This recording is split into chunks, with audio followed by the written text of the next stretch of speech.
Olá, galera, tudo bom? Sejam muito bem-vindos ao Jesus no Leme, ao nosso quadro na vibe de Jesus, esse cara aqui, fantástico. E hoje nós vamos falar de um tema super legal e eu já estou aqui com a minha colinha, o meu livro dos Espíritos. Hoje o tema é Ordem dos Espíritos, Escala Espírita. Vocês já ouviram falar nisso? Ai, Cintia, até nisso tem coisa de escala, de ordem para decorar. Não, gente, não é para decorar. Na verdade, é uma coisa só didática que Kardec ele teve que fazer só para a gente entender mais ou menos. Mas a gente navega muito ainda entre essas ordens. Não existe alguém que está classificado em um tipo de ordem ou outro tipo de ordem, a não ser, claro, os grandes extremos, né? Então, aqui com a minha colinha, eu vou começar de baixo. Por quê? Como é que foi isso? Vamos explicar primeiro como é que foi isso. Kardec conversava muito com os espíritos e aí ele começou a notar que os espíritos não tinham o mesmo grau de moralidade e intelectualidade.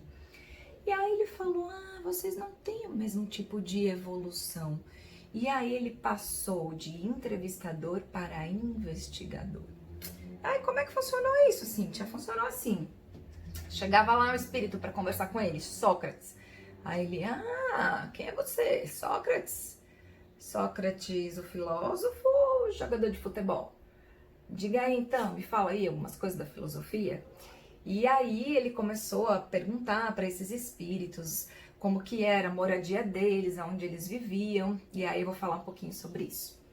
E aí, com a ajuda de São Luís, que é um espírito da codificação, e outros espíritos, Kardec, então, fez essa escala espírita para a gente entender mais ou menos os níveis evolutivos dos espíritos no mundo espiritual. E aí, de baixo para cima, ele começou, então, com os espíritos da terceira ordem. Que é isso? São os espíritos imperfeitos. E aí tem vários tipos, né? Caracteres gerais, gente, mundo de provas e expiações, né? Deixa pra lá, a gente não precisa entrar em detalhes. Eu tô vendo aqui algumas palavrinhas: ciúmes, inveja, malícia, maldade, leviandade, orgulho, paixões, egoísmo e ignorância. A gente já sabe, né? Sobre isso, Cíntia, não precisamos falar detalhadamente. Aí são vários tipos de classe. Décima, nona, nananana, vamos ver alguns aqui. Pseudo-sábios, são aqueles que falam bonito, fala. Quando você junta 3 horas de palavra que ele falou, não dá uma frase, né? Só finge que sabe, fala bonito, mas não fala nada que preste, né? Espíritos batedores e perturbadores, ficam fazendo essas gracinhas só para deixar a gente agoniado. Espíritos levianos, espíritos zombeteiros, aqueles que realmente enganam, gente. E a gente tem que se lembrar que existe isso, né? A gente cai nas bobagens desses espíritos levianos e zombeteiros, porque esses espíritos, eles falam meias verdades. Aí a gente acredita na meia verdade, acaba acreditando em tudo. Tem coletividades inteiras que caem nas bobagens desses espíritos zombeteiros e levianos, né? Centros espíritas inteiros que caem nas orientações desses espíritos e seguem à risca, acreditando que são espíritos superiores. Então, por isso que Kardec recomenda muito o estudo, né, pra gente. Espíritos impuros e assim vai. Aí nós vamos para a segunda ordem, que já são os espíritos bons, prevalece a bondade, são espíritos já de uma sabedoria maior, espíritos sábios, superiores, né?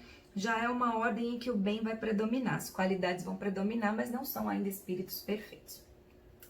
E aí nós vamos para os espíritos da primeira ordem, que são os espíritos puros, né? A escala dos espíritos puros. Os espíritos puros não encarnam mais em corpos físicos. Que bafão! Tô chocada! Você vai subindo na escala e um dia você não vai mais precisar encarnar em corpos físicos. Tá lá na questão 192 do Livro dos Espíritos. O que se torna um espírito na sua última encarnação?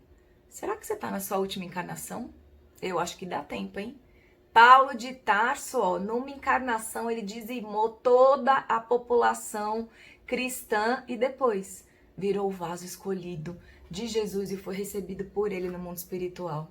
Será que ele se tornou um espírito puro já na última encarnação? Pode ser, né? Tudo depende da sua vontade. Então, questão 192 do Livro dos Espíritos. O que se torna um espírito na sua última encarnação? Espírito puro. Espírito puro não precisa mais reencarnar. Mas, Revista Espírita, galera. Vamos estudar. Revista Espírita é fantástica. Tem muita coisa bacana. Fevereiro de 1868. O Espírito São Luís diz que, chegado ao nível de espírito puro, começa uma nova escala. Ai, meu Deus do céu, não, brincadeira. Não acabou? Chegou espírito puro, eu não me aposento? Meu Deus do céu, achei que com essa reforma da Previdência, pelo menos demora tanto. Cheguei lá, espírito puro, me aposentei, ainda tem outra escala, você tá de brincadeira, Cíntia.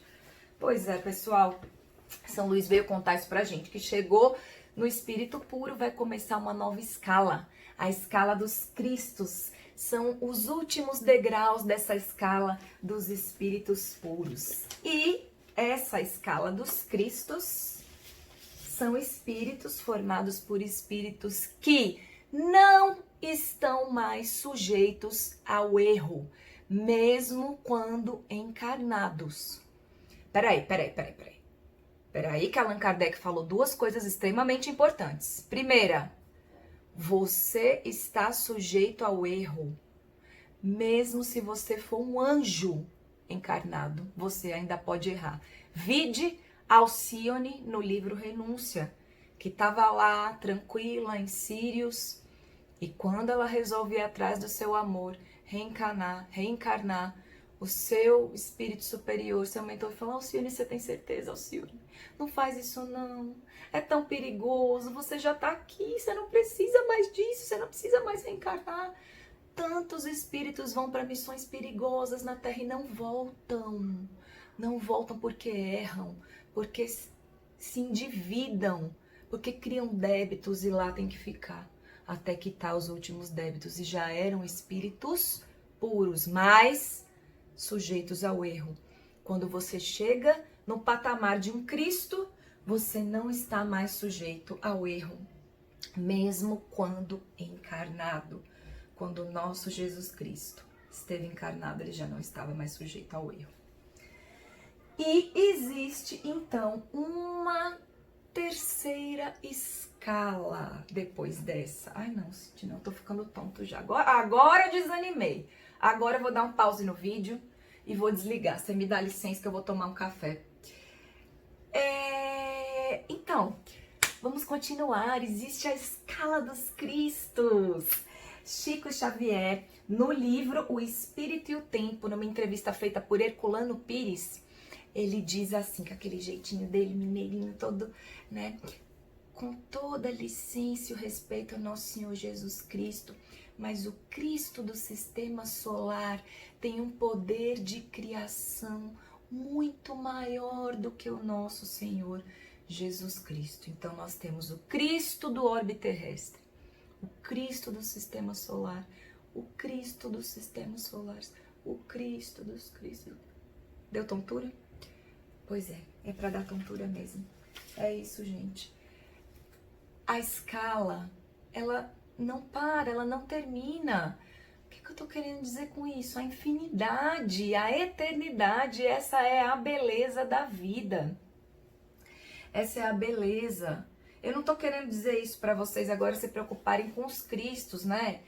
Você vai ficar sem dormir aí preocupado com o Cristo do sistema solar, mas não precisa, não precisa. Eu garanto para você que você pode dormir tranquilo, que os Cristos dos sistemas solares, eles estão bem, eles estão se reunindo, tá tudo certo. Se você ficar extremamente ansioso com isso, não vai mudar muita coisa. Então agora pode se preocupar com as aulas online, quando é que vai voltar, vestibular, namoro, minha namorada, meu namorado, meus pais que eu briguei. Tá tudo certo, tá tudo certo. É melhor se preocupar com isso. Os espíritos puros que participaram da codificação com Allan Kardec, um deles, falando com Allan Kardec, falou que se fosse explicar para ele o tipo de moradia que eles habitavam, Seria como explicar para um cego de nascença sobre a luz. A gente não tem capacidade cognitiva para entender esses tipos de espírito. Então, para que Allan Kardec fez a escala espírita? Para a gente ter uma meta, para a gente saber que a gente tem jeito, para a gente saber para onde a gente vai, para a gente saber nosso futuro, para a gente saber que nem para aqui,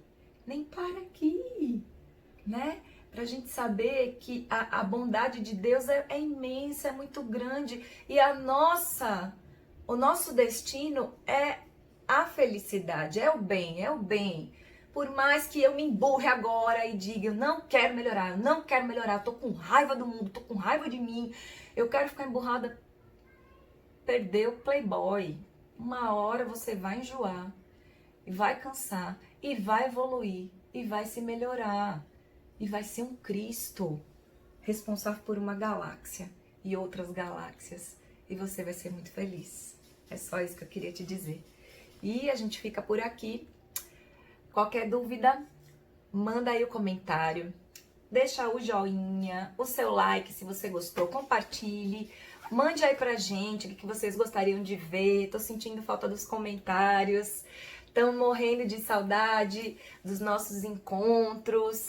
E a gente tá muito feliz de poder ter esse canal compartilhado com vocês, tá certo? Interajam com a gente, estamos aqui pra vocês e por vocês, tá bom? Compartilhem, se inscrevam no nosso canal no YouTube e até a próxima! Tchau, tchau!